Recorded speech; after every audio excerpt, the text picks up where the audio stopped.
오늘 주시는 하나님 말씀 로마서 2장 23절로 24절입니다. 오늘 주시는 하나님 말씀 로마서 2장 23절로 24절입니다. 하나님의 말씀입니다. 제가 받들어 봉독합니다. 율법을 자랑하는 내가 율법을 범함으로 하나님을 유혹되게 하느냐? 기록된 바와 같이 하나님의 이름이 너희를 인하여 이방인 중에서 모독을 받는도다. 기도하겠습니다. 우리 하나님 감사합니다. 저희들 불러 모아주시고 예수님 알게 하시고 이전에게 친히 말씀하셔서 먹여주시니 감사합니다. 그냥 듣고 끝나는 것이 아니라 저희들 가슴판 깊은 곳에 새겨져서 절대로 잊혀지지 않는 좌우의 명이 되어서 주의 말씀대로 여생을 살아가는 저희들 될 수 있도록 하나님 한 번 더 은혜로 역사하여 주시옵소서. 감사드리며 예수님의 이름으로 기도합니다. 여러분 혹시 기억하실는지 모르는데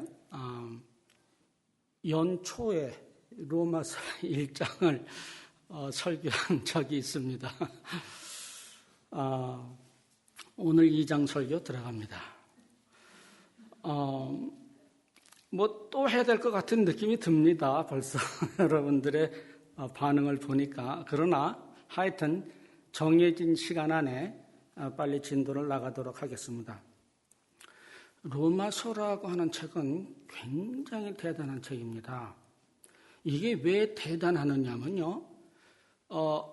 사도 바울이 로마 교회에 내어놓는 그 내용도 엄청난 내용이고요. 그 내용을 전개해 나가는 방식도 굉장히 엄청납니다. 지난 몇 월이에요? 1월입니까? 2월입니까? 로마서 이제 그때 1장을 할 때 다 잊어버리시고 요거 하나만 아시면 되는데 의인은 믿음으로 살리라 라는 이제 이야기를 했습니다. 근데 그게 무슨 뜻이냐면 의인, 즉 하나님의 자녀는 이 세상의 가치관과 생활 방식으로 사는 것이 아니라 믿음으로 살리라. 믿음의 세계와 믿음의 원리로 살아가는 것이다 라는 얘기를 했걸랑요.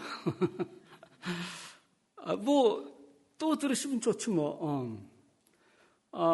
말하자면요, 예수를 믿는 사람은 이 땅에 살고 있지만 이 땅의 원리와 법칙으로 살아가는 사람들이 아니라는 얘기입니다. 무슨 법칙으로 살아가느냐면 하늘나라의 원리와 법칙으로 살아가는 사람들이라. 이게 기독교의 핵심 중에 핵심이고요. 다른 거 아무것도 몰라도 이거 하나만 알면 되는 거예요. 그런데 그 얘기를 사도 바울이 로마서를 시작하면서 1장 전반부에서 그걸 터뜨립니다. 다른 사도 바울의 서신서는요, 이런 정도의 무게 있는 내용은요, 한 3장이나 4장쯤에 터뜨리고요. 1장, 2장 뭐 이럴 때는 뭐 준비하는 얘기들을 하고 설명하는 얘기들을 하고 터뜨리기 마련인데 로마서는 유독 아주 굵직하고 중요한 내용을 벽두부터 뻥뻥 터뜨린다고요. 오늘 2장에 있는 내용도요, 굉장히 깜짝 놀랄 내용인데 그거를 2장에 또 터뜨리는데 1장과 관련이 있기도 하지만 어떤 면에서 관련이 없는 아주 중요한 내용을 1장의 그 중요한 내용을 터뜨려가지고 아직 충격이 가시지 않은 상태에서 또 2장에서 엄청난 충격적인 얘기를 지금 하고 있다고요. 그런 면에서 로마서라고 하는 사도 바울의 서신은 다른 서신과 달리 굉장히 무게가 있고 중요한 서신서입니다. 그런데 2장 1절에 보니까 말이죠. 혹시 성경을 가져오신 분은 찾아보시기 바랍니다. 로마서는 뭐 어디 저 구석에 있는 게 아니니까 우리가 그냥 부담 없이 찾을 수 있고요. 또 어르신들은 뭐 그냥 들으시면 돼요. 2장 1절입니다. 그러므로 남을 판단하는 사람은 물은 누구든지 내가 핑계치 못할 것은 남을 판단하는 것으로 내가 정죄함이니 너를 정죄함이니 판단하는 내가 같은 일을 행함이니라. 무슨 얘기를 지금 2장에서 하는 것 같은 느낌이 드느냐면요, 왜 남 판단하고 그래? 너나 잘해. 그 얘기인 것 같아요. 그죠? 2장이. 그래서 우리는 얼핏 들으면 2장 뭐 우리가 다 아는 너나 잘해. 그런 내용일 것 같아요. 그죠? 근데 이걸 왜 엄청나다라고 얘기를 하느냐면요, 1장 후반에 이상한 소리를 한 다음에 2장 얘기를 했기 때문에 엄청나다는 거예요. 그러니까 우리가 지금 의인은 믿음으로 살리라고 하는 건 1장 전반부에 관한 얘기였어요. 그죠? 그리고 그 당시에 우리가 1장 후반부에 관한 얘기를 하지 않았어요. 그러면서 오늘 2장을 얘기를 하는데 2장이 왜 깜짝 놀라게 중요하느냐면 그때 다루지 않았던 1장 후반부가 엄청난 내용을 가지고 있기 때문에 그렇습니다. 1장 후반부 찾아볼 것도 없어요. 그 얘기예요. 복음을, 하나님은 아는 것을 하나님께서 그들 마음속에 심어 놓으셨음에도 불구하고 일부러 하나님을 멸시하고 일부러 하나님을 무시하고 일부러 하나님을 거부하고 죄를 짓는다. 그래서 하나님의 징벌이 그런 불신자들에게 임했다. 그게 지금 1장 후반부 얘기예요. 근데 그것만 들으면 맞아. 불신자한테 그러면 하나님의 진노가 임하는 거지 뭐 그래. 그 다음에 2장으로 넘어가니까 그래 너나 잘해야지 남 판단하지 말고. 그게 아니고요. 아주 중요한 이게 설득하는데 또 설명하는데 가장 최대한의 효과를 자아내는 비법이에요. 그게 뭐냐면 무슨 말을 하고 싶은데 그걸 직접 얘기를 안 하고요. 남 얘기를 해. 그래가지고 그 얘기를 듣는 사람이 감정이 동조를 하는 거예요. 맞아. 그런 다음에 고개를 돌려서 그런데 말이다. 너는 이렇게 하는 지적에 처음부터 직접 지적을 하지 않고 남 지적하는 척 하다가 들어가는 지적이 이게 엄청난 거예요. 1장 후반부에서 무슨 얘기를 했느냐면 1장 전반부에서는 복음이란 이런 것이다 라는 얘기를 했고요. 1장 후반부에서 그런데 그 복음이 명확하게 드러났는데도 불구하고 일부러 거부하는 그 불신자들, 그 나쁜 놈들이야. 하나님의 진노 가운데 있어. 그러니까 맞아. 아이고 그 나쁜 놈들 말이야. 하나님의 진노 가운데 있는데 하나님을 거부하다니. 사도 바울이 그런데 말입니다. 그런데 네가 그렇다는 얘기입니다. 이게 지금 얼핏 보면 별거 아닌 것 같은데 여러분 자식은 항상 왜 이렇게 속을 세게 해요? 자식이 속을 세게 해요. 공부를 안 해. 그러면 어떻게 합니까? 야 이놈아, 너 이놈아 왜 이렇게 공부를 안 해서 예비 속을 세게 해요? 그렇게 해봤자 말을 들어요 안 들어요? 그렇게 안 해봤어요? 골백 번 더 해도 절대 말을. 그럴 때는 어떻게 해요? 야, 좀 와봐. 너 네 친구 경식이 있잖니. 이 녀석이 맨날 공부도 안 하고 깜빵이나 들락날락거리니까 말이야. 그 엄마가 어저께는 우리 집에서 나한테 하소연을 하면서 울면서 자살하고 싶다 그러더라. 이러면은 아들이 뭐라고요? 아니, 그 경식이 내 친구지만 그놈 너무하네. 그런데 너는 더 낫냐? 너도 경식이하고 마찬가지야. 이놈아 그렇게 되면 어떻게 돼요? 충격요법이 오는 거예요. 지금 그거를 사도 바울이 그 비법을 가지고 들어오는 거라고. 이거는 제가 발견한 방법이 아니고요. 성경에도 나오는 방법이에요. 다윗이 간음죄를 졌습니다. 그러니까 선지자 나단이 와가지고 다윗, 그 왜 간음죄를 지셔? 이렇게 말했어요. 처음에 뭐라고 그랬어요? 어떤 사람이 그저 양 한 마리 가지고 그 양을 자기 자식보다 귀하게 여기면서 살고 있는데 양을 10마리쯤 가진 놈이 와가지고 글쎄 그 한 마리 양을 뺏고 그 주인을 죽였네. 어떻게 생각해? 다윗이 아니 그런 놈이 있어. 그런 놈은 당장 죽여야지. 그게 바로 너야. 이게 성경이 사람을 설득하는 비법입니다. 이 비법을 가지고 와서 오늘 2장을 우리들에게 내어놓는 것이 사도 바울의 설교 비법이라고요. 따라서 그러면 이제 사도 바울이 얘기하는 2장의 내용이 무엇인지를 보기 위해서 우리는 2장을 좀 분석을 좀 할 필요가 있습니다.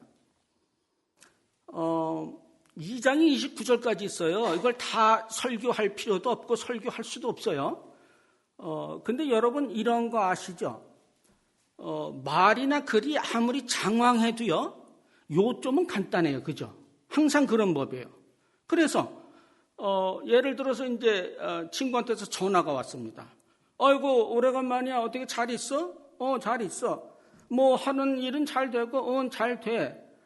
와이프 건강은 어때? 좋아. 왜 전화했어, 갑자기? 어떻게 돈 좀 융통이 안 될. 이 얘기의 포인트는 뭐예요? 돈 빌려달라는 거잖아요. 그죠? 그 앞에 있는 내용은 돈 빌려달라고 하기가 싫으니까 그냥 둘러대는 준비 과정이고, 포인트는 돈 빌려달.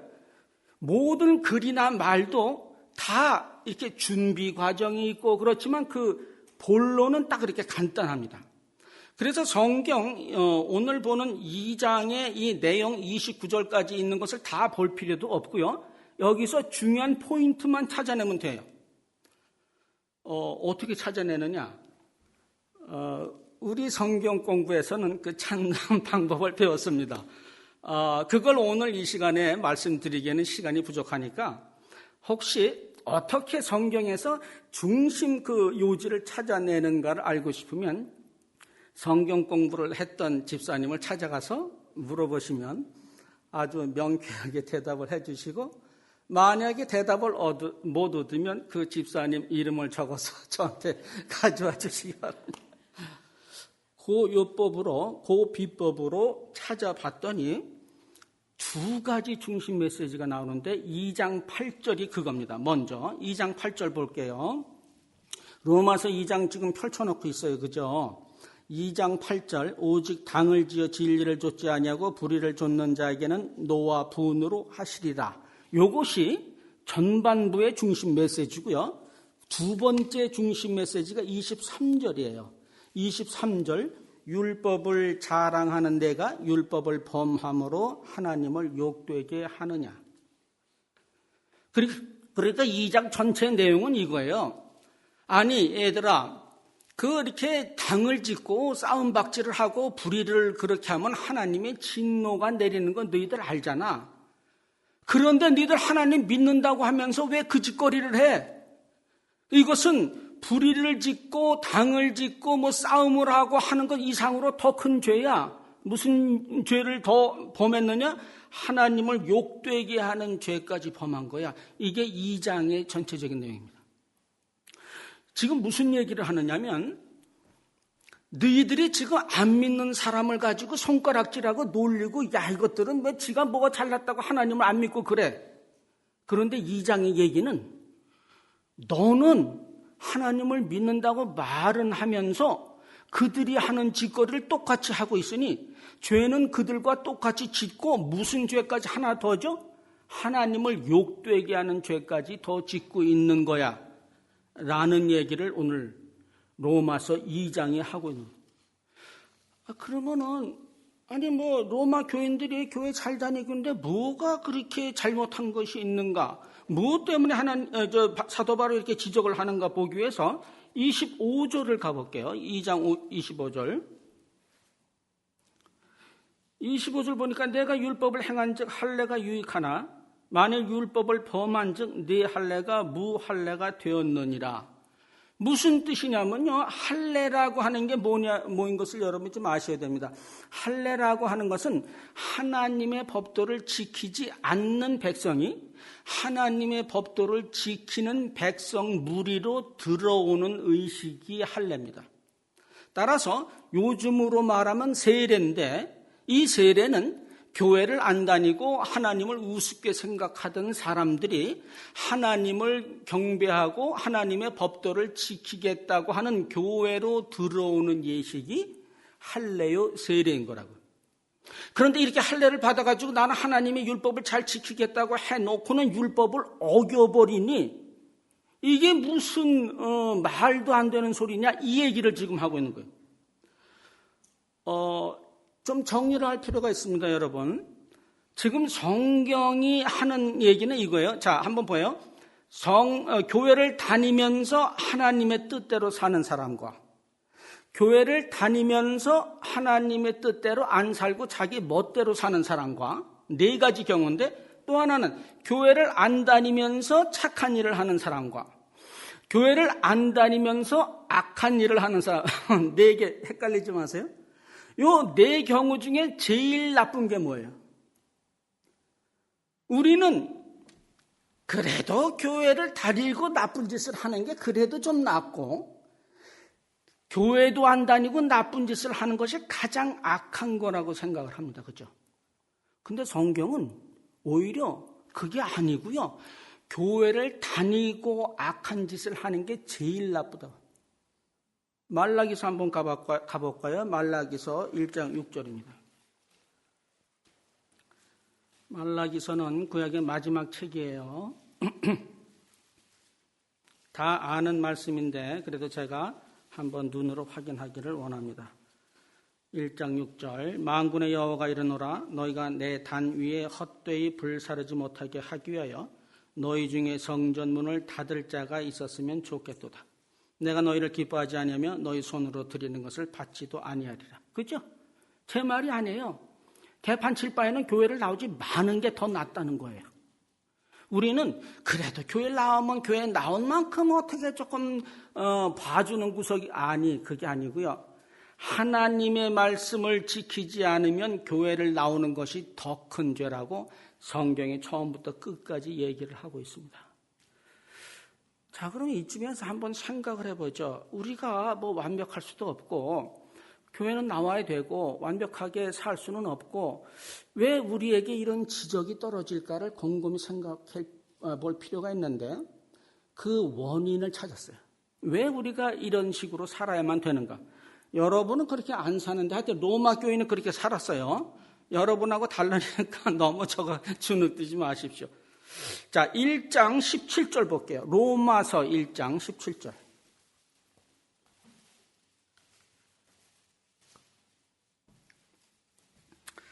우리가 늘 아는 말씀이죠. 달력에도 있어요.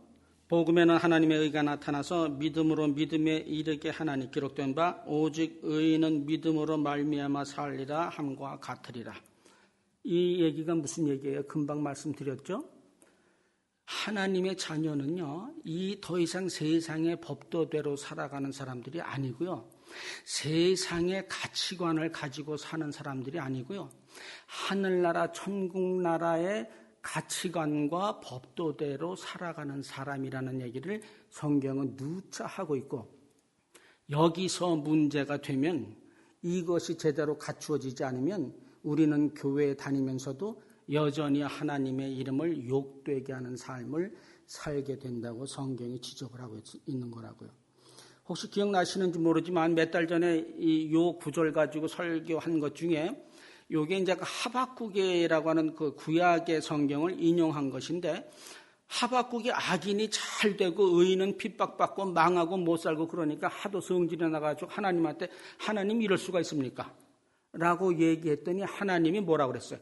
의인은 믿음으로 살리라. 그 무슨 얘기냐면, 야, 의인이라고 하나님을 믿는 사람이라고 하는 것은 뚝 떨어져서 하나님 나라의 원리로 사는 사람들인데, 너는 아직도 하나님을 믿는다고 하면서 이 세상의 가치 척도를 가지고서 일이 잘 됐느니 못 됐느니를 따지고 있냐? 이 얘기입니다.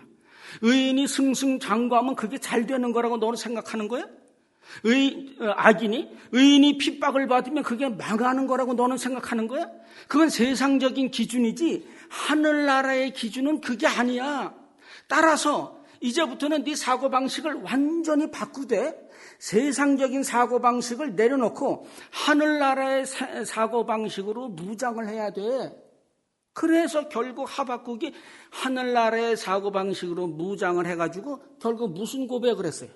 외양간에 소가 없어도 나는 하나님을 찬양하고, 밭에 소출이 없어도, 내가 물질적으로 세상적으로 쫄딱 망했어도 나는 하나님 한 분만을 소유하고 있으므로 나는 즐겁고 나는 행복하고 나는 하나님을 찬양한다라고 전혀 딴 사람이 되어버렸잖아요. 이게 지금 성경이 처음부터 끝까지 우리들에게 가르쳐주는 바입니다. 요것이 제대로 확립되어 있지 않으면 우리는 예수를 믿는다고 해놓고 옛날에는 술집이나 산으로 들러 놀러 다니던 것을 이제는 교회에 나오는 정도로 이렇게 잠깐 어떤 그 생활 패턴이 바뀌는 것을 예수 믿는다고 하지 않고요. 예수를 믿는다고 하는 것은 하나님의 나라의 원리로 우리의 모든 사고 방식을 바꾸는 것을 얘기한다고요.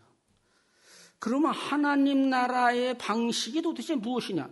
그것도 21절에 나와요. 1장 21절입니다. 로마서 잠깐 읽을게요. 자, 보세요. 하나님의 나라의 방식이 어떤 방식인지 설명이 나오는데 하나님을 알되 하나님으로 영원합게도 아니하고 감사치도 아니하고 도리어 그 생각이 허망해지며 미련한 마음이 어두워졌느니 스스로 지혜 있다 하나 우준하게 되어 썩어지지 아니하는 하나님의 영광을 썩어질 사람과 금수와 버러지 형상의 우상으로 바꾸었느니라. 그러므로 하나님께서 저희를 마음의 정욕대로 더러움에 내어버려 두사 저희 몸을 서로 욕되게 하셨으니 이는 저희가 하나님의 진리를 거짓 것으로 바꾸어 피조물을 조물주보다 더 경배하고 섬김이라. 주는 곧 영원히 찬송하실 이로다. 아멘. 그리고 28절에 또한 저희가 마음에 하나님 두기를 싫어하며 하나님께서 저희를 그 상실한 마음대로 내어버려 두사 합당치 못한 일을 하게 하셨으니. 자, 1장 후반에 있는 얘기는 예수 안 믿는 사람들에 대해 하나님의 진노가 임했는데 그러면은 징벌을 가하고 형벌을 가해야 되는데 하나님의 징벌과 형벌이 어떤 우리식으로 세상식으로 생각하면 어떻게 돼요? 그저 패고 때리고 지옥불에 던져버리고 그래서 보는 우리가 다 속이 시원하고 이래야 되는 걸로 생각하는데 지금 1장 후반절에 봤더니 그렇게 하질 않고요. 내어버려 두사 그럽니다. 악인이 잘못을 하는 것을 내어버려 두고요. 악인이 숭숭장구하는 것을 내어버려 둔다고 합니다. 그런데 내어버려 두면 그들이 망하니까 더 잘 됩니까? 더 잘 되는 거예요. 이게 하나님의 통치 방식이라는 겁니다. 우리 같으면 그걸 정말 괴롭게 하고 못되게 하고 망하게 하고 그래야 그것이 옳은 것. 그게 세상적인 가치 기준이고 하나님의 가치 기준, 새로운 나라의 기준은 내어버려 둔다는 겁니다. 내어버려 두면 그 사람들이 뭐라고 그래요? 옛날에 하나님이 자꾸 간섭을 해서 힘들었는데 이제는 내어버려 두는 바람에 완전히 자유를 맞았네? 완전히 해방이네? 라고 얘기를 하겠죠?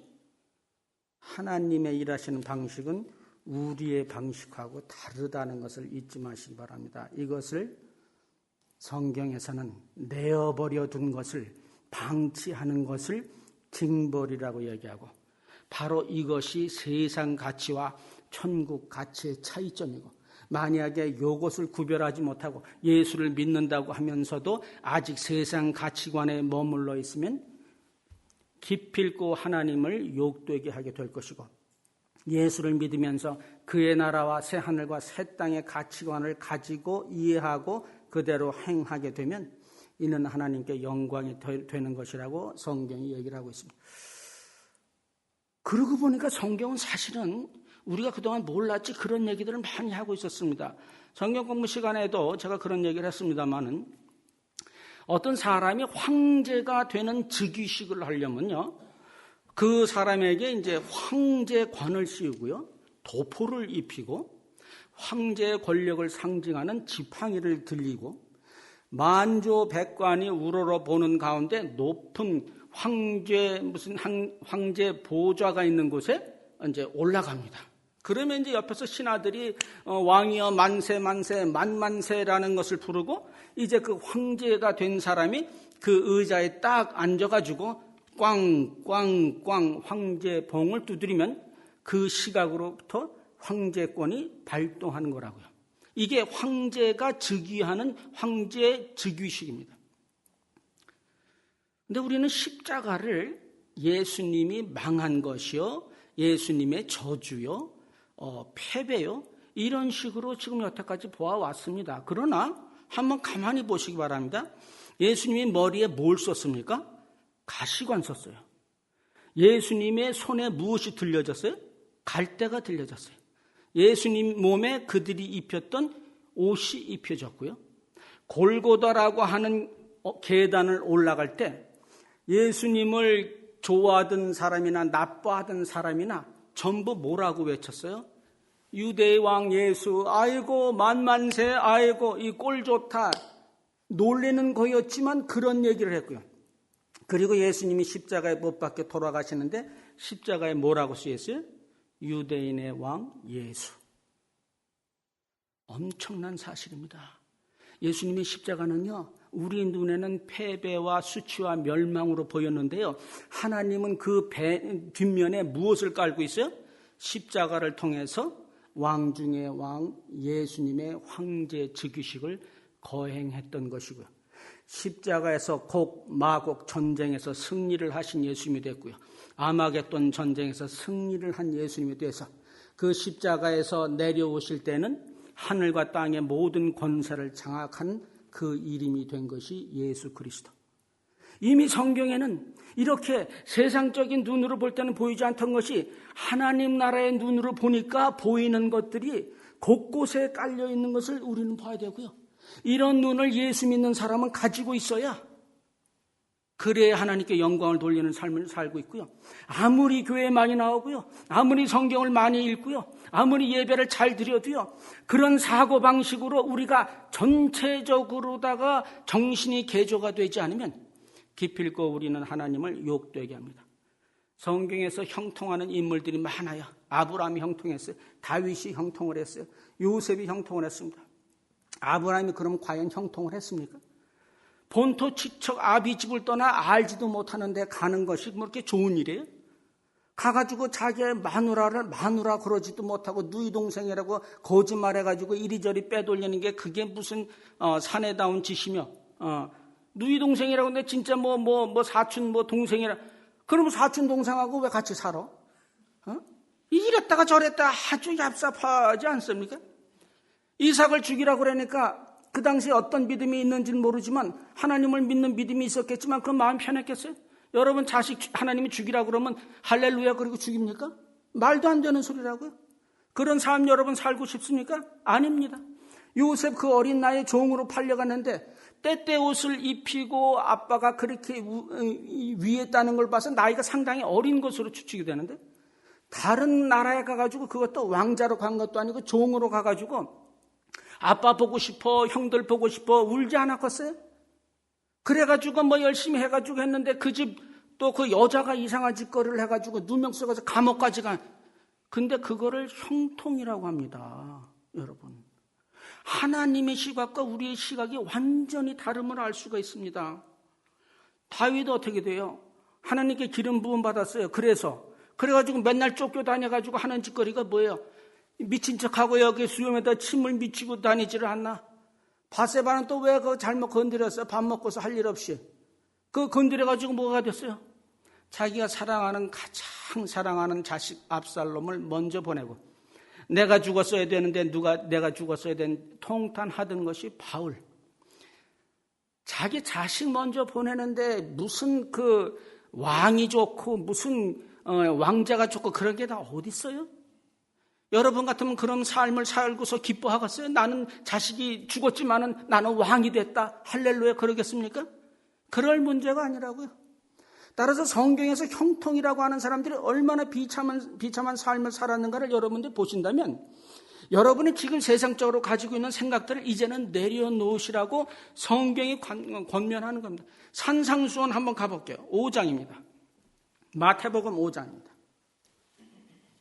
산상수훈 본다고 그러고서 5장이라고 그러는데 로마서 5장 찾으면 안 돼요. 그죠? 마태복음이죠. 그 정도는 우리가 기본으로 깔고 갑시다. 5장 3절입니다. 이것은 구약에서 말하는 신명기의 그 데칼코만입니다. 성경과 구약과 마태복음을 쫙 접었다가 쫙 펼치면요. 창세기부터 나오는 모든 내용, 그 중에 특별히 신명기에 해당하는 내용이 산상수훈과 맞아떨어지는 부분입니다.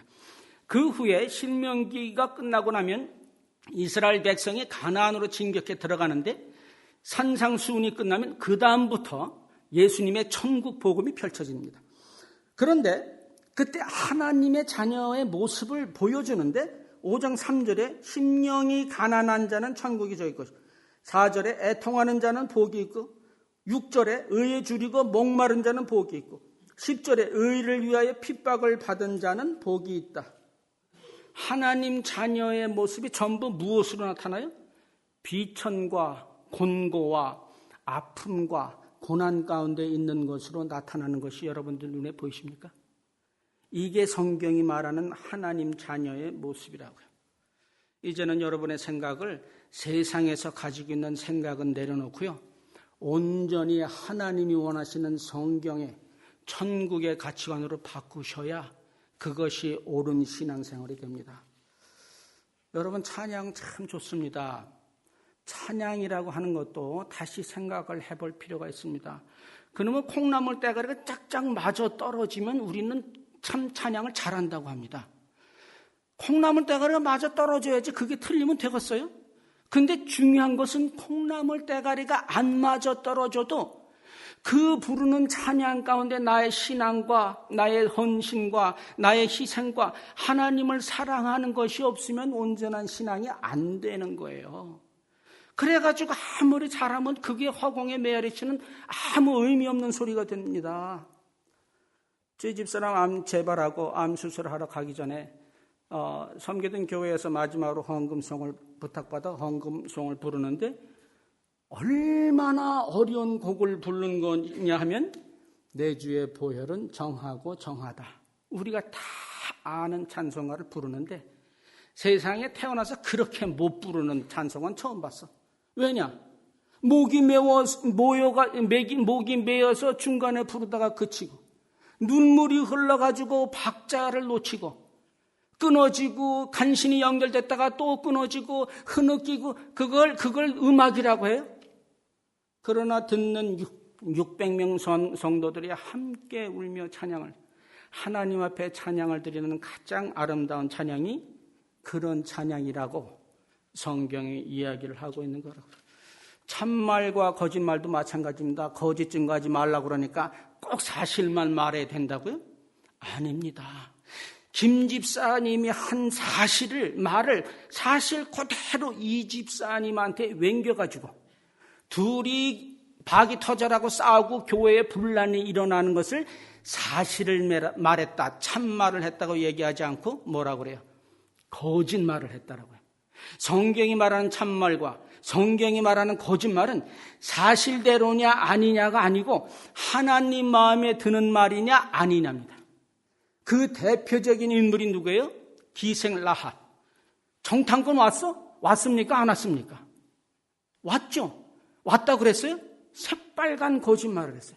안 왔다. 이 거짓말은 하나님한테 심판받고 왔네. 하나님 뭐라고 그랬어요? 이를 의로 여겼다라고 얘기합니다. 예배도 마찬가지입니다. 우리가 드리는 예배는 뭡니까? 세상적인 예배는, 세상적인 관심을 가지고 있는 것은 예배 시간을 정확하게 지켜가지고 예배 시간을 처음부터 끝까지 잘 듣고 그것을 예배라고 합니다. 성경에서 하는 예배는 그것이 아닙니다.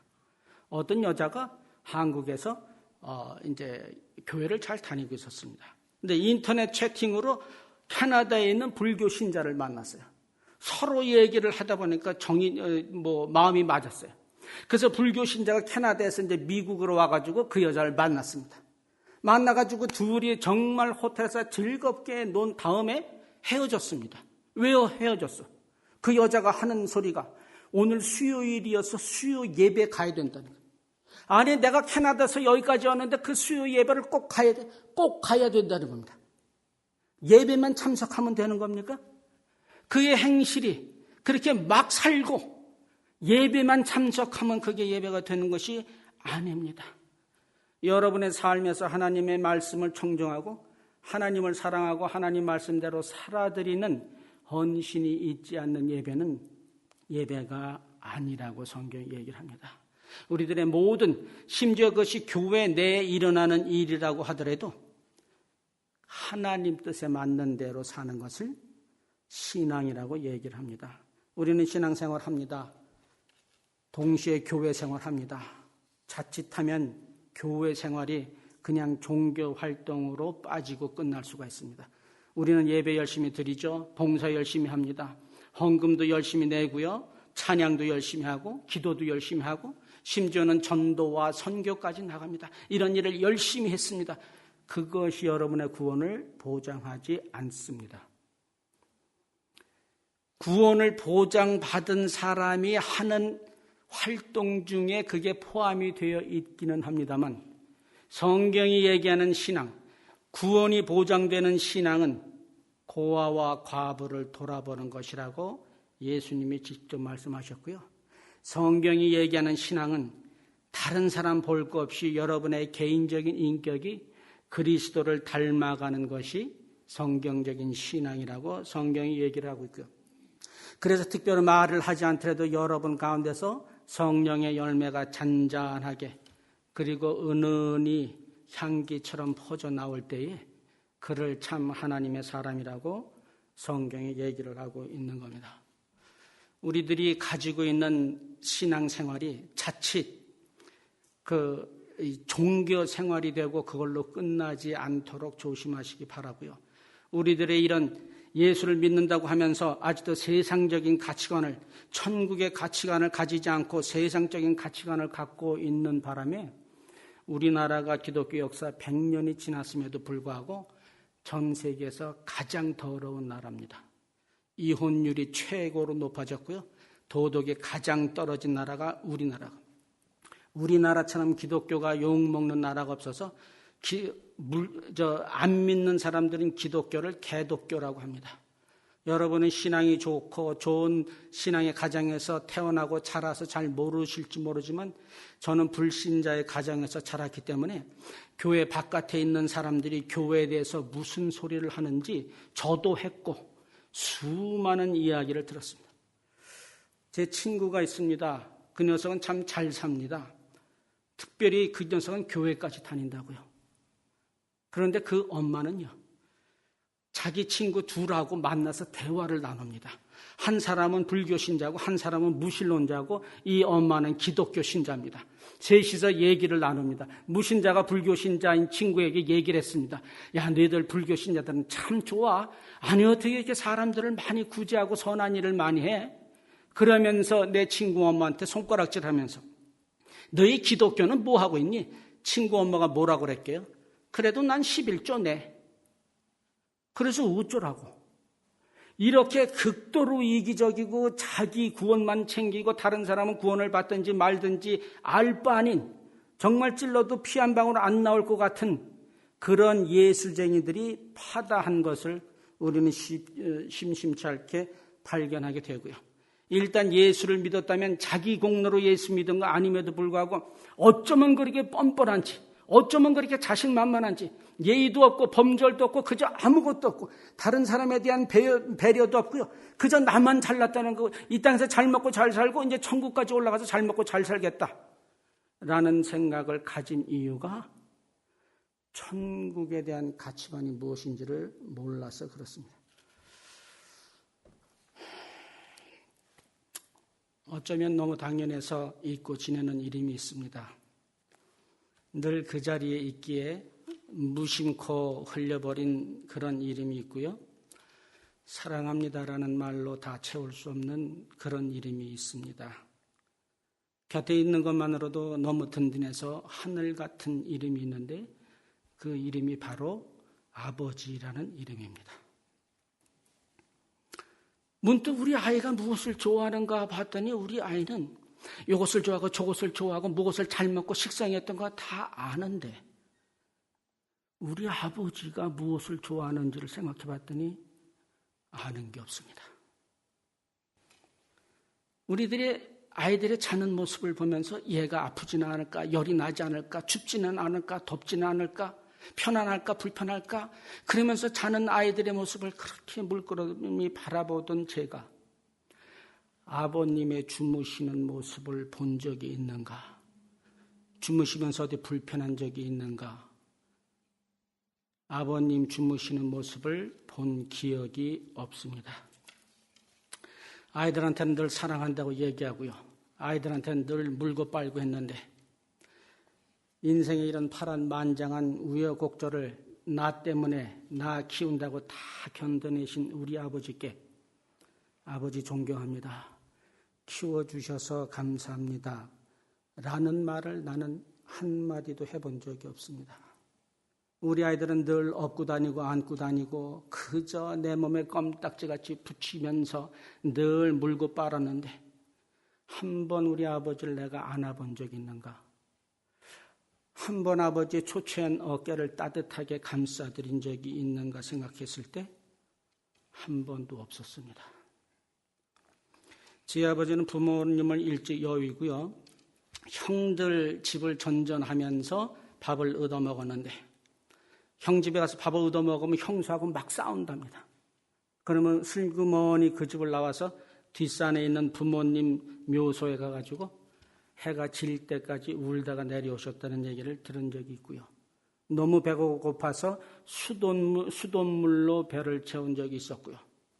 하도 공부를 의자에 오래 앉아서 해가지고 엉덩이 살이 빵꾸가 났 그런 얘기를 아버지께 들은 적이 있습니다.